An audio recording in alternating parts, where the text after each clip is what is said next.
I moved my girlfriend and me to California to follow her dreams, but she ended up cheating on me. My wife Alana and I were dining at a fancy restaurant when I spotted my oldest and closest friend approaching our table. I discreetly informed my wife about it, mentioning that Taryn Landis was coming over. I reminded her that he had been my best friend since second grade, but advised her to be cautious around him given his reputation as a ladies' man. Thankfully, Alana replied softly, assuring me that she would be fine.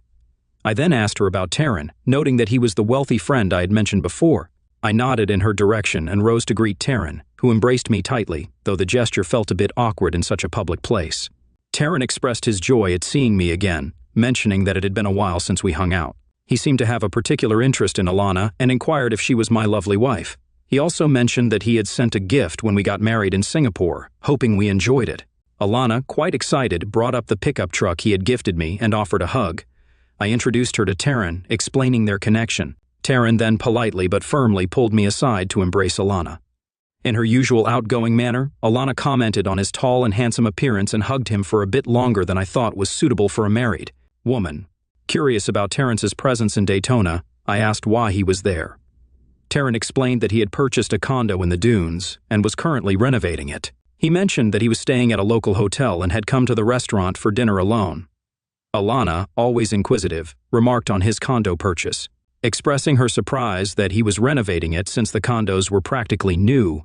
She couldn't fathom what needed changing.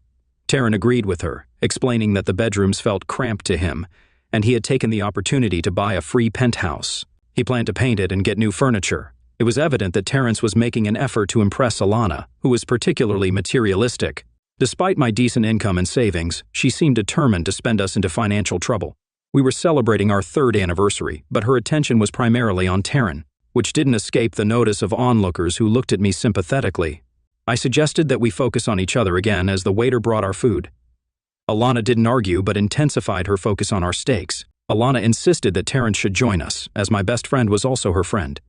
Terrence hesitated, mentioning that he didn't want to intrude on our romantic dinner. However, Alana quickly intervened, instructing the waiter to set the table for Taryn, who was joining us for dinner. The waiter swiftly attended to it, and in no time, Taryn was seated at our table, dominating the conversation. I managed to win a game of solitaire on my phone, while he and Alana chatted about various topics. I didn't pay much attention to their conversation until Alana addressed me. She suggested that we had 2 spare rooms and that we should invite Taryn to stay with us, allowing us to catch up. Although she mentioned he could try her home-cooked meals, I suspected she'd order expensive takeout from fancy restaurants instead. I was taken aback by her suggestion and had my doubts about whether Taryn would appreciate her cooking. My first wife, Helen, passed away after 22 years of marriage.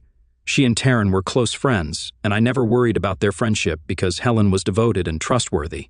Sadly, she passed away suddenly from a heart attack 5 years ago. I mourned for over a year before meeting Alana at a charity event. Despite the 11-year age difference, we eventually got married, and we've been together for 3 years now. Alana had been divorced before, claiming her first husband cheated on her. I was committed to never cheating on my wife, and Alana knew it. It seemed that Alana had no trouble convincing Terrence to stay with us, and I suspected her revealing attire played a part in it. Taryn didn't have to wake up early for work, which was a luxury reserved for those without millions in the bank. Alana hadn't worked since her first divorce, and she had me sign a prenuptial agreement stating I wouldn't touch her money no matter how long we were married. This suited me fine, as I had a stable income from my investments and a good job. When I arrived home on Monday night, Alana and Terrence appeared even closer than they were at the restaurant the night before. Dinner was prepared and exceptionally tasty, but I noticed the trash can filled with containers from a local restaurant. Taryn and Alana were so engrossed in their own world that they didn't even notice when I left the living room, climbed the stairs, and went to bed. Their lack of attention didn't make me feel awkward. I was quite surprised when I got home on Wednesday evening and found Alana seemingly waiting for me. She was sitting on an expensive sofa, which, in my opinion, was a bit too close, especially for a friend. The man she had recently met was Taryn. Alana's opening statement was that we needed to have a conversation. Once again, I was taken aback. It was just a regular Wednesday, and I couldn't help but wonder how Taryn had worked his magic so swiftly. I knew he was skilled at everything he pursued, but this was incredibly impressive, and I knew it would cost me. Alana explained that Terrence and I had discovered a strong connection, one we hadn't intended for but couldn't deny. She informed me that she was going to divorce me as soon as it was possible, and that she planned to marry Taryn. She requested that I not try to dissuade her, emphasizing that she wouldn't give up her home and half her savings just because I couldn't stay faithful and Terrence couldn't keep his actions in check. I responded with determination that surprised even myself, stating that I would fight her every step of the way. Alana, in response, expressed disdain and labeled my reaction as typical of someone who's insecure. She clarified that she didn't marry me for my money and didn't want it when we divorced. Both Taryn and Alana believed that the divorce process would be smoother if she left with the money she brought into the marriage. She demanded to know if this was enough incentive for a quick divorce. In a sly manner, I replied, asking her where she wanted me to sign, knowing that money meant more to her than to me. Alana insisted that she would spend the next few nights with Taryn while they waited for his apartment to be painted, and she made it clear that she didn't want to hear any complaints, whining, crying, or grumbling. I simply nodded and turned, heading to the nearest bar. It's incredible how quickly a divorce can proceed through the legal process when all three parties involved are motivated, especially when one of them is quite wealthy. A few months later, I was a single man once more. The weekend after the divorce was finalized, I returned to the same restaurant where I had first met Alana and found Taryn sitting at a two-person table. I walked over and joined him. Taryn wondered whether he should publicly praise me or wait for a more private setting. I expressed my lack of composure, suggesting that I didn't understand how he could be so cheerful. I mentioned that he shouldn't have proposed to Alana, as she could potentially come after him for various reasons like infidelity, breach of contract, outright deception, or just being rude. Taryn, in his usual calm manner, assured me that such things wouldn't happen. He suggested that I wasn't seeing the big picture and encouraged me to enlighten him. He also mentioned that he knew Alana and described her as stubborn, vengeful, and quite cunning. I asked Terrence with a chuckle whether he had felt differently when he proposed to her. I asked him to consider what the final straw was that made him decide to get rid of her. I admitted that I wasn't entirely sure, but I mentioned that it might have had something to do with the fact that her personal trainer was seeing her 3 times a week, and for some reason, it bothered me. I explained that the thought of filing for divorce, even for infidelity, was unappealing because she would have received half of everything plus alimony. I added that this was why I had turned to him for help, expressing my surprise at his ability to persuade her to ask for a divorce by Wednesday. I commented that it was incredible and noted that his persuasive skills must have improved over the years. Terrence confessed that it had more to do with how his portfolio had grown over the years. He explained that once she realized how much money he had, she was able to seduce him instantly. He admitted that he would miss her in bed and mentioned that making love to my wife had been one of the highlights of his life. I said, seriously? That her unique talent drew me into this whole scheme? I acknowledged that Terrence did an excellent job freeing me from that money-hungry woman, but I wondered why he didn't care about how she'd react to being left without ever getting married. I suggested she might figure out the entire plan given her conniving nature and cleverness. Terrence explained that he had the big picture in mind when he gave Alana a weekend at the Ritz, complete with a spa day, as an engagement gift. I retorted, calling him a fool and reminding him that Alana's personal trainer was now a masseuse at the Ritz, raising the possibility that she might have run into him. Taryn admitted that he had booked the spa for her and shared that he had visited her the previous night to see how delighted she was with his gift. He mentioned that he had a key to the room and that his phone was set up for video. I processed the situation and inquired if she had been with her former personal trainer, asking if there was a video and if she had cheated on him. I wondered if Taryn had been upset enough to call off the engagement. Terrence replied with a grin, stating that Alana was devastated by his unyielding stance, and it was the first time she'd ever done something like that. He assured me that it wouldn't happen again. I mentioned that I was on the same page as her in not being affected by the situation. Currently, Alana was out shopping, giving back the gifts I had given her, and there were tears and angry words involved. Taryn added with a big grin that I owed him dinner for convincing her to say she wanted a divorce on Wednesday. I acknowledged his efforts, saying he had saved me a lot of money and that I'd love to treat him to dinner because he had always had my back, unlike Alana, who didn't understand what real friendship meant. Story 2. I'm Frank Grimes, and my wife is Peggy. We've been married for 2 decades and have 2 children, Mike and Emma. I'm returning home after dropping off Emma at university, and I'm looking forward to discussing my wife's affairs over the past 12 years. Her latest affair is the most serious, and now that our kids are gone, she wants to leave me for her lover. As I turn onto our street, I spot our house with the lights on, indicating she's home. I pull into the driveway, get out of the car, open the front door, and walk in. My wife sits on the couch looking somewhat anxious, though I've never even raised my voice at her, let alone my hand. She glances at me and then at the 2 suitcases near the door. I focus on them too. Peggy, were you planning to leave with Tom, or did you intend to tell me about him? I point to a note on the table with my wedding rings placed on it. Frank picks up the note, drops my rings on the floor, and reads it. Dear Frank, as you can see, I left you for another man. It doesn't matter who. I love him, and he loves me. We are going far away. Please don't try to find me. We had a good marriage and good times, but we've grown apart in recent years. It's time to say goodbye. Frank reads the note, smiles, and puts it in his briefcase. Then he turns to me and thanks me for the note, saying it will make things easier. He mentions a video of me with Tom in our bed, and I'm bewildered. Frank reveals that he's known about my affairs from the start and had me under surveillance. He shares that he got rid of my lovers to maintain a stable family for our children and avoid financial consequences in a divorce. Frank, let me share a little story with you. Back in elementary school, my closest friend was a boy named George Vennon. He was a small kid who often got picked on, but I'd always step in to protect him, even if it meant taking a beating myself. Eventually, the school realized that messing with him meant dealing with me, and they didn't like the consequences. Our friendship continued through college and remains intact today. George's mother, whose maiden name was Gambini, belonged to the same Gambini family associated with the East Side. She had a desire to distance herself from the family's illegal activities, so they sent him to a regular high school. In college, he pursued business and law as his majors, while I focused on business and accounting. Despite his mother's objections, he later joined the family business. As my investment firm prospered, I started handling their investments, which brought a sense of respectability to their financial endeavors. In return, I made a significant amount of money. George had always mentioned that he owed me a favor, and I eventually called in that favor when I learned about your professional tennis player. George assured me he could handle it, and soon that player was no longer a concern. I became concerned when she appeared ill, so I fetched a bowl from the kitchen. Similar situations arose with your second and third lovers. Once you got involved with them, I made sure that Mike and Emma had a mother. If you hadn't considered leaving me, they would still be alive, she inquired with tears streaming down her face. If it was my fault they were gone? I explained that I believed Tom was also deceased. However, I genuinely felt relief that she was leaving me for Tom. The kids were now in college and didn't need her. Tom was alive and waiting for her to join him. The look of relief on her face was quite something. Did she really think I'd confess to being rude to 3 men and let her off the hook? She asked why I hadn't simply let her go with Tom. I clarified that before she left, I wanted revenge. I reminded her of our little dog, Fifi, and how I always cared for her. The meat labeled, "For dogs only," in the freezer came from her previous partners after their demise. So every time I saw Fifi do her business, it reminded me that her partners were nothing more than garbage. But that wasn't all.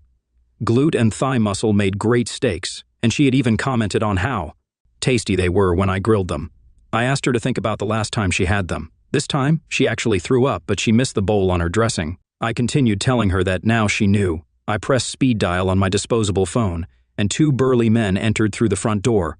I informed her that these gentlemen would ensure her rendezvous with Tom, and she could spend the rest of her life with him, knowing she was accountable for the souls of her lovers. I bid farewell to Peggy and expressed my hope that she would face the consequences.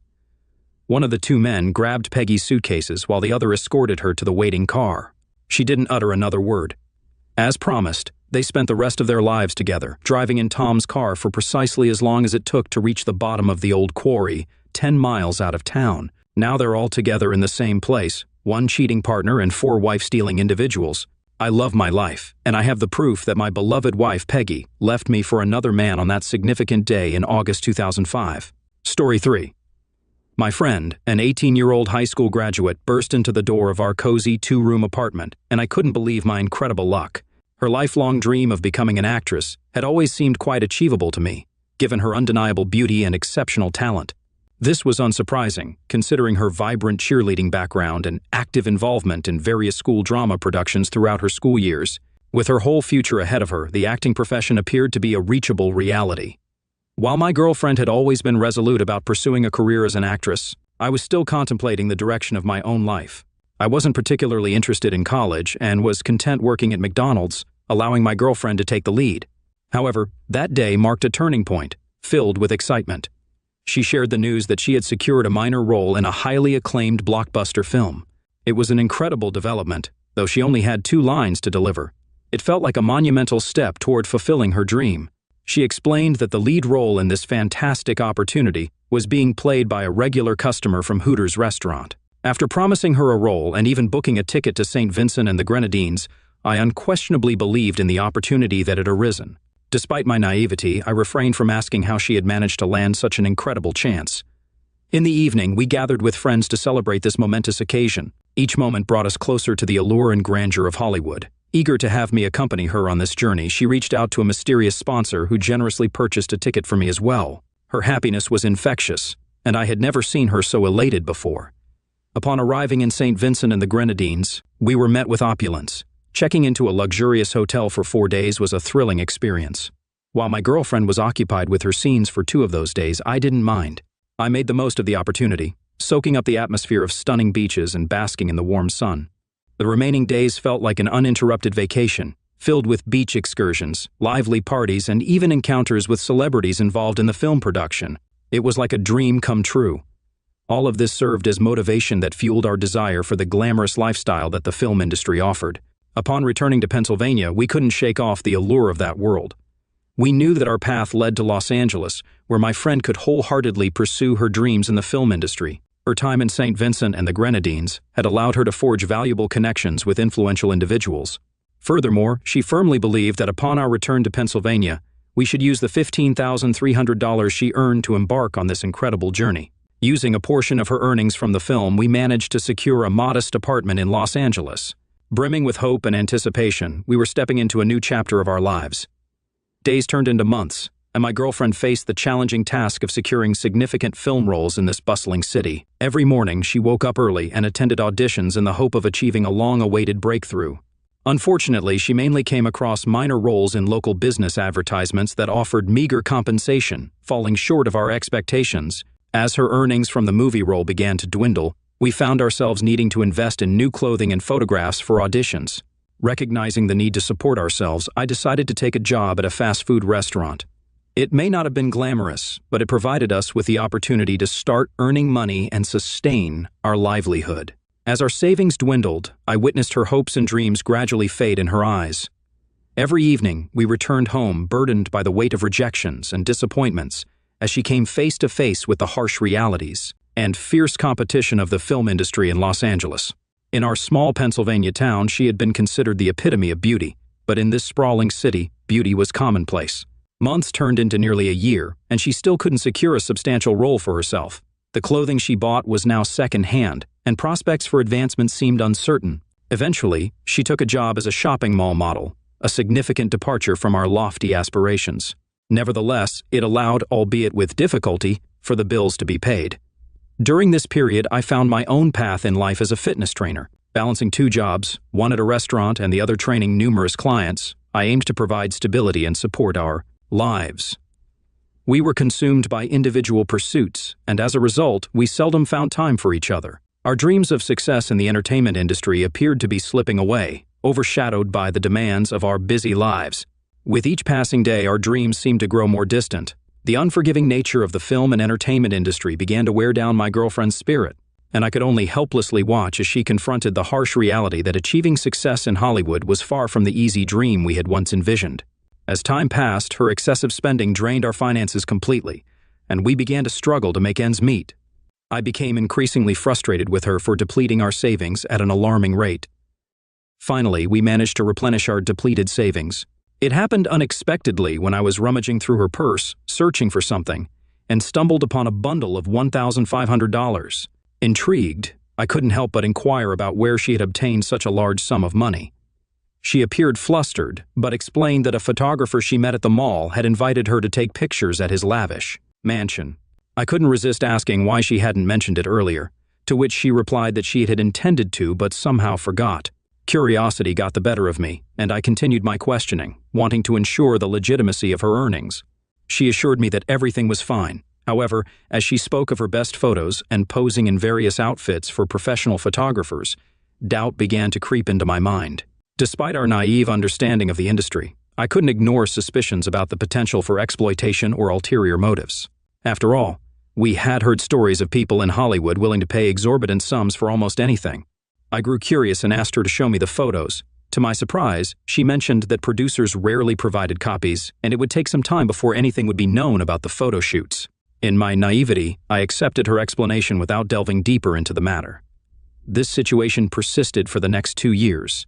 She frequently returned home late at night, attributing it to earning money by frequenting clubs and occupying VIP seats. She often claimed that her involvement in these projects was limited to gatherings in the VIP section. In other instances, she explained that some producers preferred conducting auditions and shooting scenes during the nighttime. However, as her nocturnal escapades became more frequent, a sense of unease settled within me. Worries about her safety and the company she kept began to overwhelm me. She tried to allay my concerns, arguing that she wasn't the only one engaging in such activities and that many of her friends were compensated similarly. But suspicions persisted in my mind, causing me to question the reality of her actions. Over time, I began to take notice of the company she was keeping, which primarily consisted of individuals typically associated with the adult film industry. Yet, in my naivety, I believed they were simply models. She defended herself by explaining that she had no control over her work schedule, as producers dictated her whereabouts and responsibilities.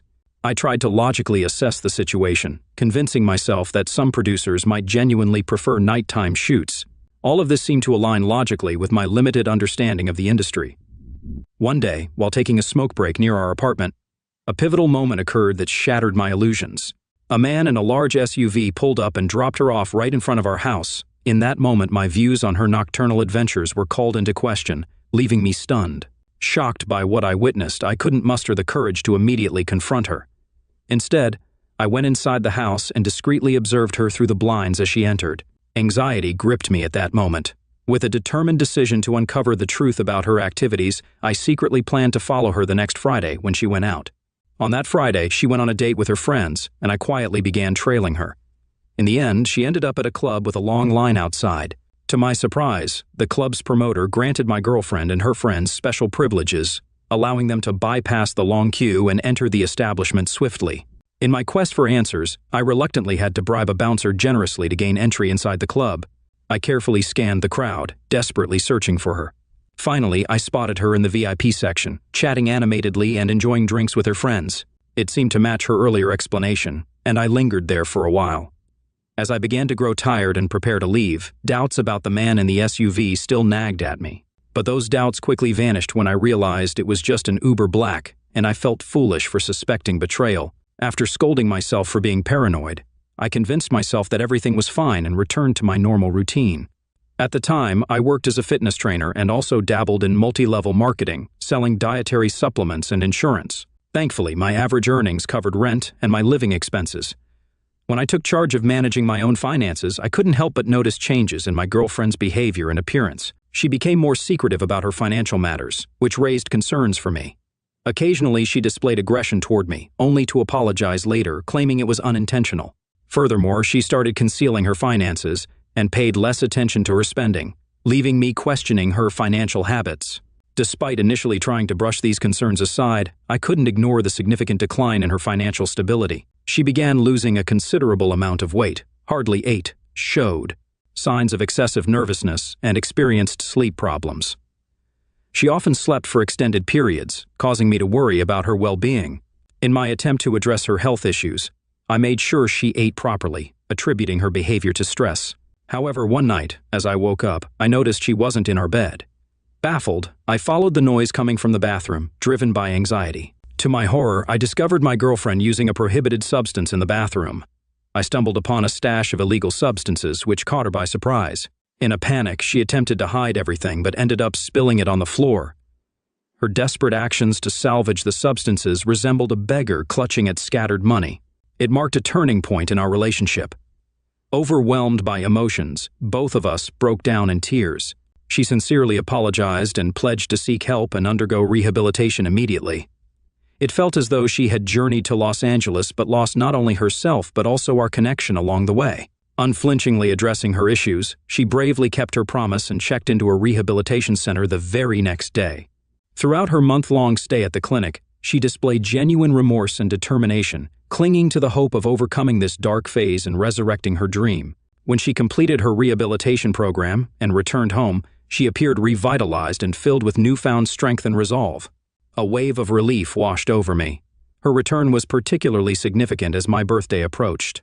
We had a tradition of going all out for each other's birthdays, always striving to outdo ourselves and create unforgettable celebrations. One day she came home, casually tossing her purse next to me and went to the bathroom. Curiosity got the better of me, and a few days before my birthday, I decided to search her bag. To my astonishment, I stumbled upon a CD labeled Pilot. Excitement and anticipation surged through me. Without hesitation, I popped it into the DVD player, eager to discover its contents, anticipating it might be a surprise related to me or perhaps footage of a screen test she attended. I was utterly shocked and filled with anger as the unexpected truth unfolded on the screen. The video showed my girlfriend engaging in intimate activities with another man. It was an image I could hardly fathom. Overwhelmed by emotions, I stormed into the bathroom where she was showering, venting my anger and demanding an immediate explanation for her involvement in such actions. As she emerged from the shower, I noticed she was trembling, and she offered heartfelt apologies. She admitted that what I witnessed was initially meant as a one-time encounter but had spiraled out of control. I could scarcely comprehend her words. Confused and in search of clarity, I asked her how long she had been involved in this industry. Reluctantly, she confessed that it had been ongoing for over a year. My confusion deepened when she struggled to provide an exact count of how many times she had participated in such activities. Citing the frequency blurred the boundaries and made it hard to keep track. What struck me even more was that the dates and timestamps on the videos coincided with the period when I believed she was in a rehabilitation center seeking help, not pursuing adult films for financial gain. Determined to rebuild my life, I cut off all contact with my ex-girlfriend and focused on my career as a fitness trainer and my involvement in multi-level marketing. Unfortunately, the latter turned out to be a pyramid scheme that was eventually shut down by authorities, dashing my hopes. Undeterred, I decided to invest my savings in opening a gym. However, the high expenses in California posed a significant challenge. Opting to join the Planet Fitness franchise, I seized the opportunity to open a small gym in my Pennsylvania hometown. Before leaving California, wanting to be transparent, I reached out to my ex-girlfriend to inform her of my departure. Despite our breakup 6 months earlier, our connection remained strong, and our phone conversation stirred up emotions in both of us. She spoke of feeling abandoned, emphasizing that I had brought her to California and then abandoned her when she needed me most. Her words left me speechless, and I found myself immersed in memories of our shared youth and the dreams we once held together. Having made the decision to return to my hometown, I took the initiative to establish the Planet Fitness Center. As the business began to thrive, I also found solace in close relationships that brought joy and fulfillment back into my life. However, over time, I heard unsettling rumors that my ex-girlfriend had turned to a life of street-based solicitation to support her illegal substance use. Initially skeptical, I decided to investigate and discover the truth firsthand. What I uncovered left me utterly shocked. The person I once knew had become a mere shell, devoid of the vibrant soul I had cherished. About 2 years after the opening of my gym, the situation took an unexpected turn. Everything had been going smoothly for me. The membership at my gym kept growing, and it seemed like life was on a positive trajectory. But then an unexpected and devastating piece of news reached me. My ex-girlfriend had passed away while with a client, having consumed an excessive amount of a prohibited substance. The moment I received this heart-wrenching information, chills ran down my spine and I rushed home, unable to contain my emotions. I sat on the shower floor, overcome by uncontrollable grief and tears. To this day, I still carry guilt and never cease to wonder if I could have done something differently. Despite reassurances from my therapist, pain and regret continued to weigh heavily on my heart.